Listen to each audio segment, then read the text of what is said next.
take command.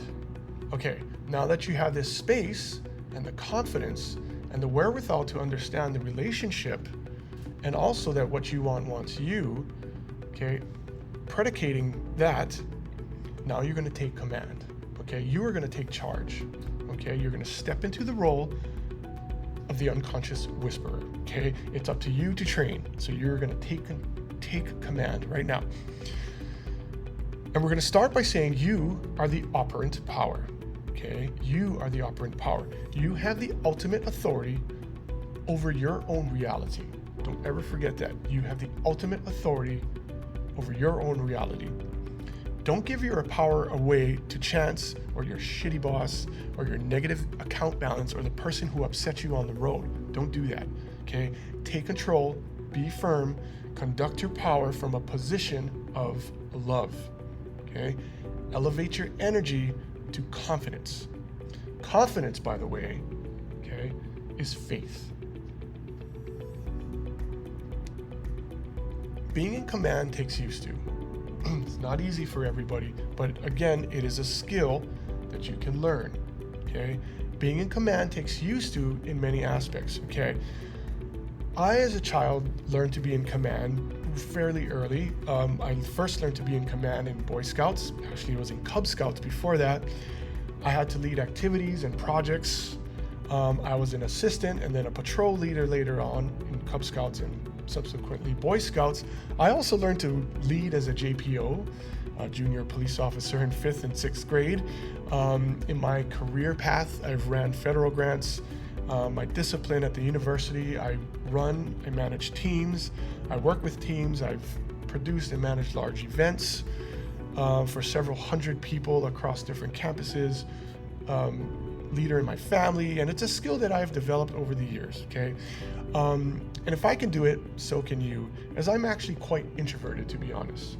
But the skill set of being in command, taking charge, and leading projects and people, it's a skill set that you can develop and get happy to do and be comfortable with, because it's about establishing relationships, okay? Well, I'm going to show you my nerdy side for a second, but one of the best dialogues and tomes on leadership and command, to me, comes from an episode of Star Trek: The Next Generation. Okay, I've outlined it here, and I'm gonna read through the script with you because it really sort of hits directly on the head of the nail of being in command. Okay, and if you're averse to it or scared of it, or maybe not, or maybe unsure of yourself, it's okay. You're gonna do absolutely fine. Okay, so the script here that I'm sharing is between Commander Riker and a young Wesley Crusher, where Commander Riker is coaching Wesley, coaching him up on his first command, right? And at this point, young Wesley Crusher is unsure of himself. He's kind of hesitant about his role as a young junior officer, especially having to give orders and commands over people that are older than him, okay? Now this comes from Star Trek: The Next Generation. This is from season 2, episode 15, if you want to look it up and follow along. One of my absolute favorite episodes, and it's called Pen Pals. Okay, so here's the lesson. Here's what we're going to draw the lesson out of. Okay, we're going to draw it from the dialogue. Now, I remember watching this as a kid and absolutely just being mesmerized by what was happening in this episode. And I think it was one of my moments of mentorship, and I really sort of reflect back to this episode here, Commander Riker and Wesley kind of being little mentors of mine in growth and perspective. Okay, so we're setting up the scene here, okay? I'm like Lorne Michaels or something. Wesley is having trouble with his role as a team leader. Right now, Commander Riker steps in, and imagine they're like, if you know Star Trek, you'll understand 10 Forward, which is the little loungy place at the very front of the ship, right? The saucer section. And Riker and Crusher are sitting at a table together, like elbows on the table, sort of intently talking to each other, like in dialogue, right? And Commander Riker says to Wesley, one of the reasons you've been given command, okay, now this is like, imagine Commander Riker talking to you, or me talking to you, or a mentor talking to you, or the universe talking to you as you're listening to this, okay? Like, you are Wesley Crusher, Okay, put yourself in his perspective, his shoes, and imagine Commander Riker as the universe commander, I guess. Okay, one of the reasons you've been given command is so you can make a few right decisions, which will lead to a pattern of success and help build self-confidence. Okay, if you don't trust your own judgment, you don't belong in the command chair. Okay, so for a fledgling commander, somebody who has to make decisions, right, about what they want to manifest and the routes to get there and your goals and all those, things about how am I going to manifest something I want? What do I do? You really have to start thinking about this in this role. So put yourself, and the takeaways here are make a few right decisions. You've been given command. You've been given this blessing, this opportunity, this course, so you can make a few right decisions, okay? That's super powerful, okay? This aspect of making right decisions and winning, making a win list, which we'll talk about a little bit later in the course. But that establishes your self-confidence, making a few right decisions, and you have to sort of piece this together like Lego, right? Once you make a few right decisions, this will lead to a pattern of success. And once you have an established pattern of success where you're like, hey, this does work. I did X and I saw a Y. Oh my gosh, this is really cool. And you feel great, right? And this will help you build self-confidence. Now, if you want to, you can sort of replace self-confidence with this course with self-image, right? Pattern of success, and help you build your self-image, okay? And self-image is the key, the code that you can hack and reprogram your subconscious mind with, okay? So again, if you don't trust your own judgment, you don't belong in the command chair, okay? And of course, you guys are asking, but what if I'm wrong? Okay, and it's a great question. And Commander Riker, the universe, is telling you, well, then you're wrong, right? And this is so amazing. I love this moment because it's like, we often amplify our desires, right? And the magnitude of what we want. And it's like an all or nothing deal. And if we make one mistake or one step the wrong way, our house of cards are going to come collapsing down. But we don't want to do that because we're not building houses of cards, okay? We're building solid, sound structures, okay? And this is where do unto yourself comes into play, right? What if I'm wrong? And Commander Riker says, God says, the universe says, well, then you're wrong. Like, really, who cares? It's arrogant to think that you'll never make a mistake. And this is amazing because this truly empowers us to think from love and positivity, right? We all make mistakes. I make mistakes. You make mistakes every day, but you live and learn and you move forward. In fact, mistakes are our best teachers, right? These are times to reflect and level up and say, okay, well, I did this incorrectly, or maybe it wasn't to my satisfaction. I'll do it this way the next time, right? And you learn and you live, just like you're training your dog, raising your kids, things you tell your children if you see them making mistakes, or your family, whatever the case is for you. Think about that in your role, whatever authoritarian role, not authoritarian, but authority role that you have in your life, okay? And of course, let's take that to the extreme now in the conversation. Wesley Crusher says, but what if it's something really important? I mean, not just a mineral survey. What if somebody dies because I make a mistake? Okay, now this is to the extreme, right? And Commander Riker says, in your position, it's important to ask yourself one question. What would Picard do? Now, Captain Picard, if you don't watch Star Trek or you haven't watched Star Trek, and if you have, Captain Picard is Captain Picard. He's larger than life, almost infallible, unflappable. I mean, he's just the most amazing character ever. As a Trekkie, you look up to Captain Picard, right? And Riker says, the universe says, love says, well, it doesn't matter. Once Picard makes his decision, does anyone question his command decisions, right? Which kind of instantly throws it back on us. We're thinking, oh, what if I, make this huge blunder? And the universe is telling you, well, just what would Picard do, right? What would our mentors do, right? What would our future self do, right? We kind of have to conceptualize it like that a little bit. does anyone question it? And Wesley Crusher, with a sense, an attitude, a voice of hero worship, says, no way, there's no way. And why not? And Crusher says, well, I'm not sure, kind of pensively. And then Commander Riker says, and he kind of leaves like a little cliffhanger here, because he says, when you figure it out, you'll understand command. Okay? And now it took me years to figure out the answer to this, because I watched this at a fairly young age, and I was like, well, he never gives us the answer.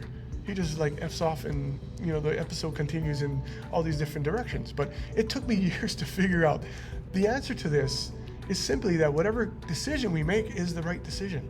That's it. It's as simple as that, and that's as simple as life, right? You make it with love. You stick by your decision, and you make your decision, and you move on, right? When you read books about the most successful people, the most successful business people, athletes, whatever, you'll find that their early careers and their daily lives sometimes are fraught with mistakes, right? It said Babe Ruth was the strikeout king before he became it produced all the stats and amazing career he had, but it's like he made tons of mistakes. Everyone just makes mistakes. It doesn't matter, right? We put one foot forward and we do this. Once you figure that out, you'll understand command. Command's about making the decision and learning from it with love, okay? And the secret to command, right, in the context of this course, in the context of manifestation, is that, now, hear this, you always get what you ask for, okay? That's the secret here with manifestation. You always get what you ask for, okay? And it is actually that simple. You want the house, you want the car, you want the job, you want the relationship. You ask for it, you will get it. There's no doubt it will happen, okay? But it's about where you send your energy. And remember that thoughts and emotions send energy, okay? So it's about where the metaphoric, hyperbolic Wesley Crusher went after his conversation with Commander Riker. Did he go and collapse in his room and cry for an hour? Did he shut down and say, I don't want to do this anymore? What did he do? No, he stepped up to the plate, and you always get what you ask for, okay? Where was his energy going? Where is your energy going? Where is my energy going? Once you make a decision to manifest something, right? Think about where your energy is going in all situations, okay? Think about how much you want to get back at someone who irritated you. It will manifest, and you will be more irritated, and consequently, more irritating yourself. Think about how broke you are. Well, you'll be ever broke, right? It's what our thoughts produce our energy, and it's where our energies go that will manifest. And going back to the bold print here, you always get what you ask for, okay? Think about that. Think about that intently, okay? But on the other side of the coin, right, you always get what you ask for. Have faith in this. This is why confidence is faith. And confidence comes in command. And confidence is faith. This is where it comes into play. You always get what you ask for, so ask for the good. Ask for the good you want by taking command of your thoughts and emotions. Ask for good, and you will get good. You always get what you ask for. My bank account is growing every day. I am in the most loving relationship. It's amazing. My boss respects my opinion. I live in the most spacious and beautiful home. Center your energy back on yourself. Do unto others, do unto yourself. Okay? Center your energy back on yourself. This is so powerful. Okay? Now, there's a very famous and very cryptic, mysterious passage from the Bible that I'm going to demystify right now. I'm going to unpack it, unravel it. And this is actually, it is the metaphor for consciousness. It absolutely encapsulates everything about the manifestation journey and always getting what you ask for, okay? The saying goes, the passage goes, quote, whoever has will be given more, and they will have in abundance. Whoever does not have, even what they have will be taken from them. Okay? okay? And that comes from Matthew 13:12. And people have misinterpreted this phrase, this passage throughout the ages to sort of, like imply there's all these covert things happening and, nefarious schemes happening to people. And but it really comes down to our consciousness and our subconsciousness. It's the relationship between our conscious mind and our subconscious mind. Okay, this passage, whoever has will be given more, they have in abundance. Whoever does not have, even what they have will be taken away from them. Which sounds sort of drastic, draconian, and horrible, right? It's like, even what I have will be taken from me? Well, this simply means exactly what I've just taught you. You get what you ask for, okay? If you command that you have, you will manifest more having. If you command lack, you will manifest more lack. Energy in, energy out is exactly what this is. Command poverty through your actions and thoughts, that's what you're going to get. Command abundance, and you're going to have more abundance, okay? And we all know the Bible is full of warnings. It's an incredible, incredible work. And so here's one for you. I have to tell you from my experience, and this is just me through the course, when people tell me to relax and just trust, okay, it gets my hackles up, okay? And I've always hated this advice, and I found it absolutely nonsensical, right? Oh, just let go and trust. Don't do anything, don't participate. Sort of implies this sort of laissez-faire, like, okay, I'm gonna set my manifestation and I'm just gonna, lie down and forget life, okay? And it's always sort of gotten under my skin, right? Manifestation gurus have spouted this since eternity, probably, okay? But for me, through this course, I do not preach passive participation when it comes to manifestation, okay? I'm a charge ahead, forge ahead type of guy. I find being intense and focused as my MO gets me my results faster, okay? And that's where I come from, and that's the place, the sort of modality that I want to impart to you, okay? So that being said, okay, I actually do preach balance, okay? The one thing I do preach is balance, okay? You can't sort of be hard-nosed all the time, okay? But you can't be the other end of the spectrum where you're just sort of sitting on your heels, okay? And again, I'm going to use more analogies, right? More metaphors, right? And as a sports person, I really like sporting metaphors, okay? So imagine a sporting event, okay? Let's just say it's football, American football, okay? But you can use world football, which Americans call soccer, right? You can use any sport that you like, okay? If you are a player, right, and the game is manifestation, right? You're a player, and the game we're playing on is manifestation, then you, at some point, need to be an active participant in the game, right? If a football player just stands there on the field or the pitch, he's going to get run over, right? He'll get injured and eventually cost the team points because you're losing a player, right? I mean, imagine that scenario and how ridiculous it actually would be, right?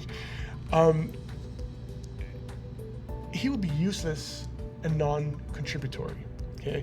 With manifesting our goals, right? The car, the relationship, the job, the side business, right? We need to be active to a degree, okay? We need to be engaged in the manifestation game, right? Which is to say we need to understand the rules, we need to understand the context of others in relationship to our goal, right? If we're talking about football or soccer, that's a very relevant term, a goal, right?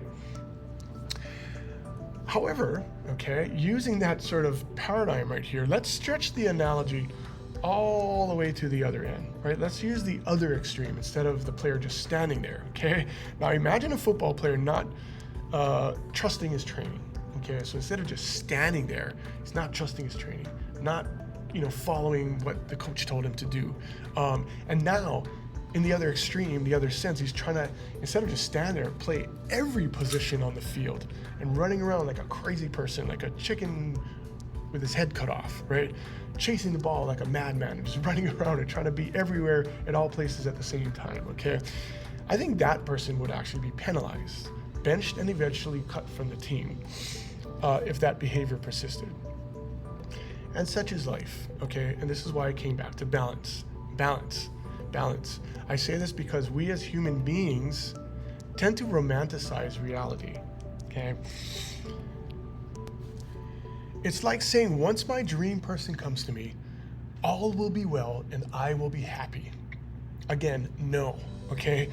Even with the be, do, have model, and follow me on this, it's not true, because in reality, being in a healthy relationship takes a lot of work, okay? You can't just say, once my dream relationship comes to me, I'm not gonna be an active participant in that relationship. I'm just gonna stand on the field. No, and you don't want the other extreme either, where you're just overly crazy in a relationship, right? You can't have that either. There's a balance. That's why it's called a relationship, okay? So it takes a lot of work. It's fun and challenging, and once that relationship is manifested, the real work begins, right? As we know. So, but to get you there quicker, right? And this is true for interpersonal relationships and also manifestation relationships with energy, right? Practice learning emotional intelligence now, and it will pay dividends later, okay?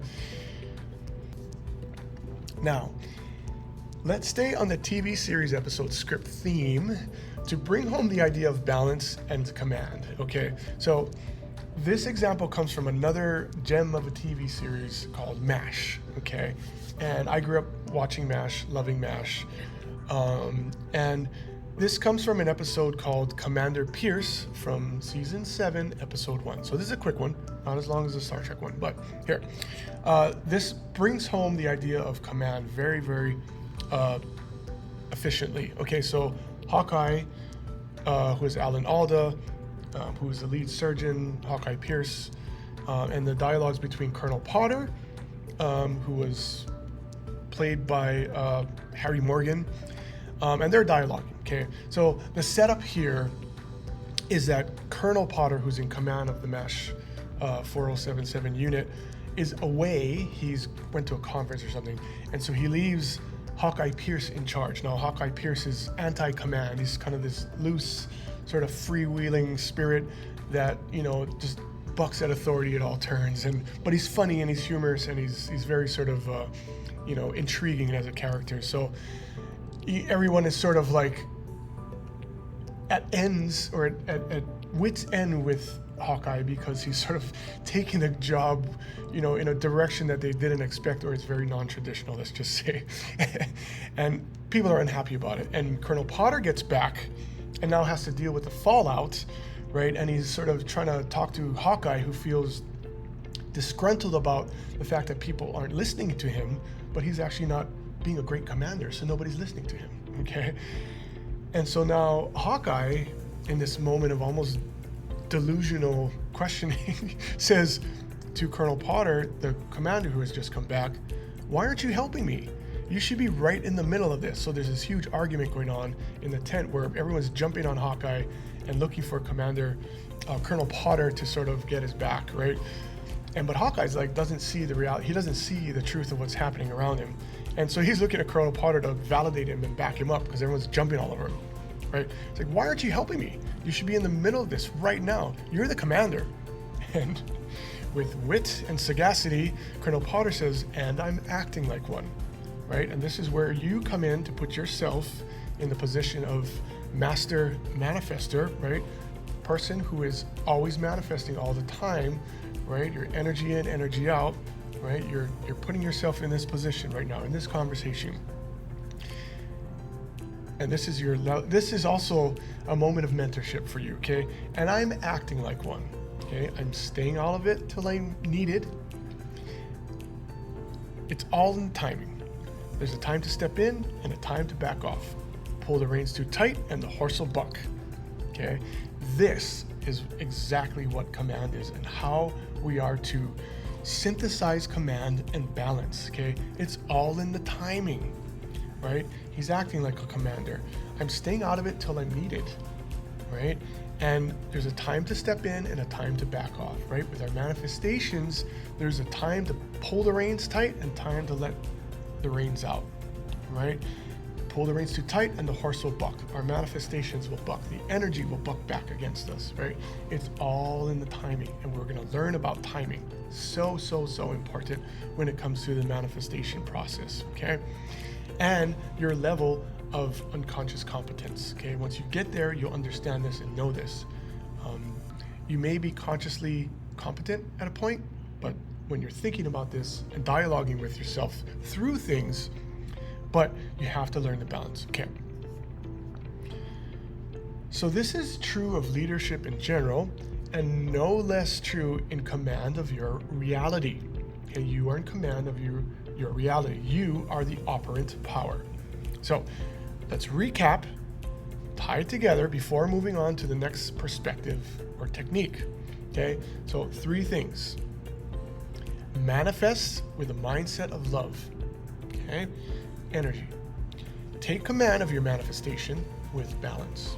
Okay, step 1, again, manifest with a mindset of love. And you can write in parentheses energy in. And 2, take command of your manifestation with balance, energy out. And 3 is what we're going to get to next.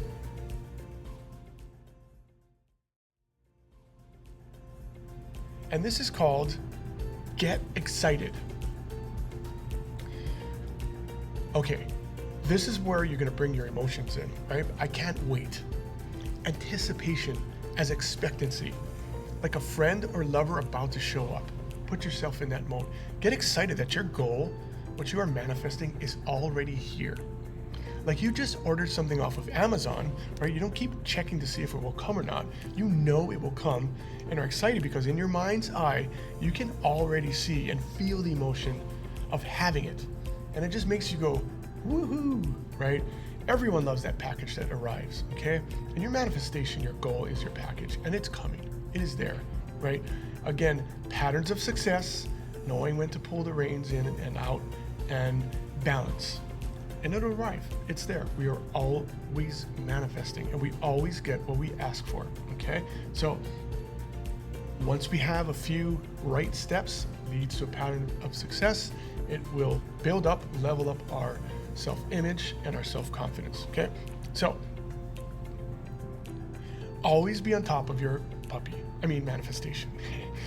And be excited that what you chose is your reality, right? Be excited about that. Your new house, your new relationship, tripling your income, your new car, your multiple travels a year, it's all possible. And so whatever you set your mind to do, and you can reflect back on your course goals to bolster this, you should be excited to receive it, okay? Think about it. I'm excited by this. You can use that as your leading phrase. I'm so excited. I'm excited that I'm getting a new job. I'm excited to be traveling. I'm excited that I'm gonna mark down my dates on my calendar, or I'm gonna go on Travelocity and book a trip, or I'm so excited to see those checks coming and looking at my bank balance like, oh my gosh, I'm so excited to feel that, right? Feel that energy, get excited. Now promise yourself, promise me, promise yourself, promise this course, promise your future self, promise yourself, right? Do unto yourself that you will practice this daily, okay? So again, we're adding in the 3rd level here from the previous list. 1, manifest with a mindset of love, which is your energy in. 2, take command of your manifestation, okay? And when you take command, reflect back to what we said earlier, which was get in a position of posturing before you do this, okay? Stand up straight, hands on hips, chin up, right? Eyes up, feel confidence, shoulder back, okay? Breathe, smile, okay? Manifest in a mindset of love. Creative imagination. As a science-based part of this course, I really love the idea of creative imagination and the power, the absolute power that it holds. Our human brain makes no distinction between reality and fantasy. Take a second and observe your environment. Scan from left to right and notice all of the things in front of you, okay? Now close your eyes and replay that scene in your imagination, right? In your mind, in your mind's eye, both events are the same. And there are classic studies done with basketball players, football players, the world's top athletes, executives, who are all taught to visualize their outcomes, and what they imagined came to pass in reality, right? So that snapshot you took of the room that you're in and the image, the mental construct that you have while your eyes closed, your mind makes no distinction between those two, right? And the interplay is very important. The relationship between those two instances, those modalities are important, because we went from what you see visually to what we imagine, but we can do the reverse, okay? What we imagine is now going to become what we see, okay?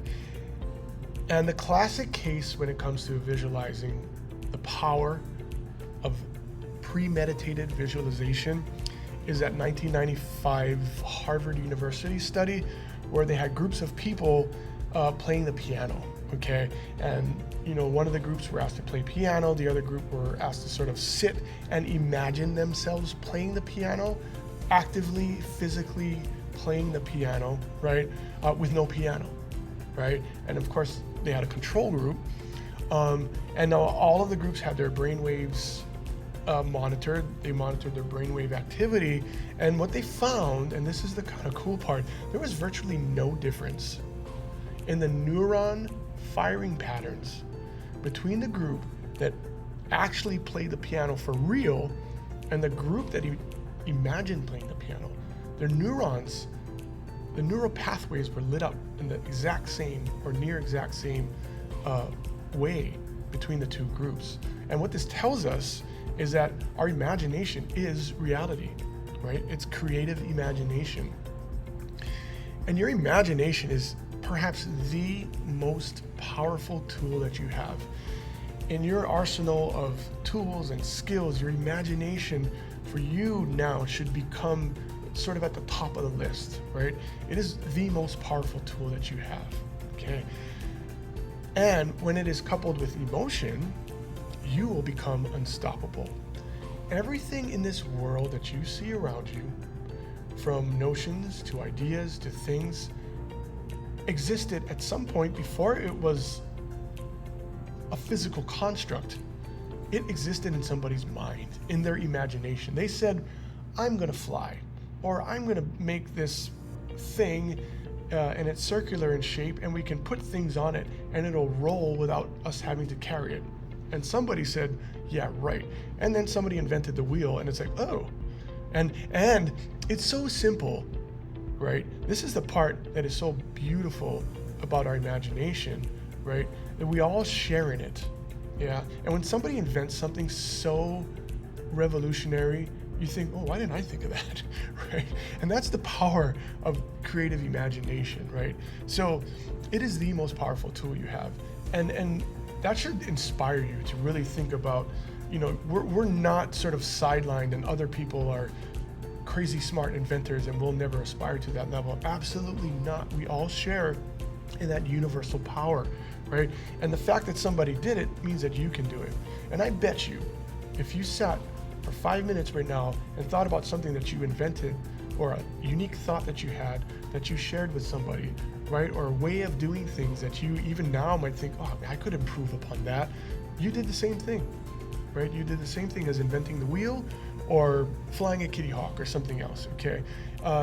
In scope and scale, it's the same thing because our universes are relative, okay? So imagination is super powerful. And the famous saying, thoughts become things. Harnessing the power of your imagination is like having the cheat codes to life. It really is. To the success, wealth, relationship, travel, happiness, freedom, anything that you desire. Imagination and visualization are essentially the same, right? We should construct them and think about them as mind movies, okay? They're what we produce in our mind, right? They have characters, they have a timeline, and they have a storyline, okay? They're mind movies. Now, the thing about our imagination and these mind movies, right, they can exist in different temporal domains, we might say, right?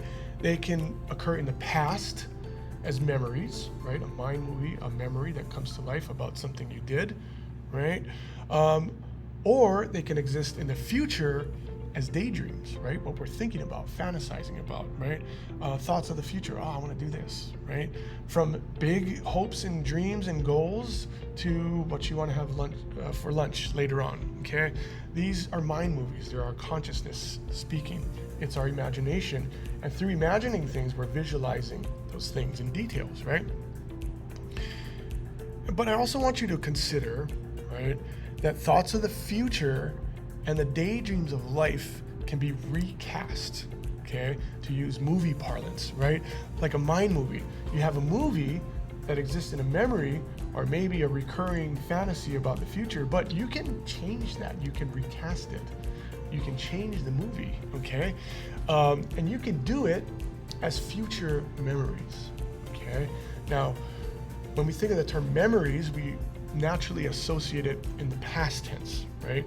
But I'm saying we can create future memories. So we can implant things that we are going to look back on after that event occurs in the future, even after that.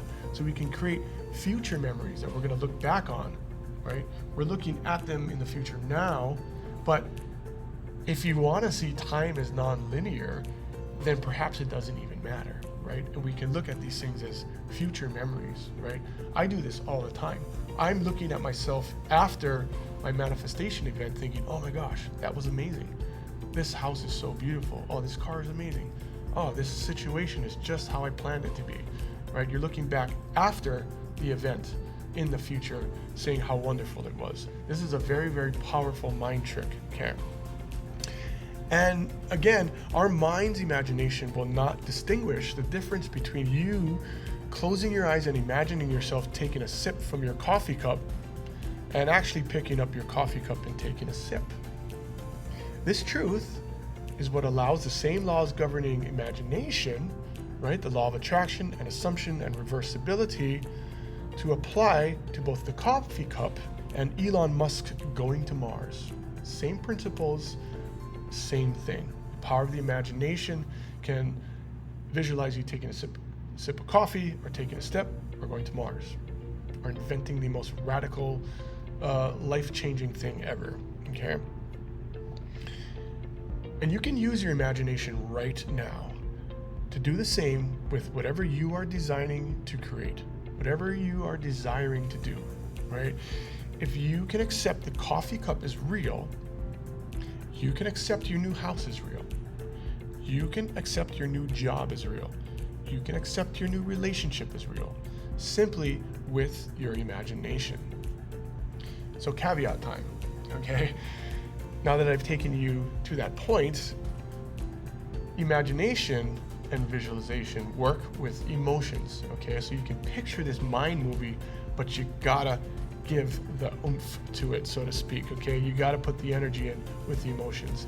Emotions are the conductor of electricity, it's spark, and of course the conductor of the symphony, the soundtrack, the score of your life, okay?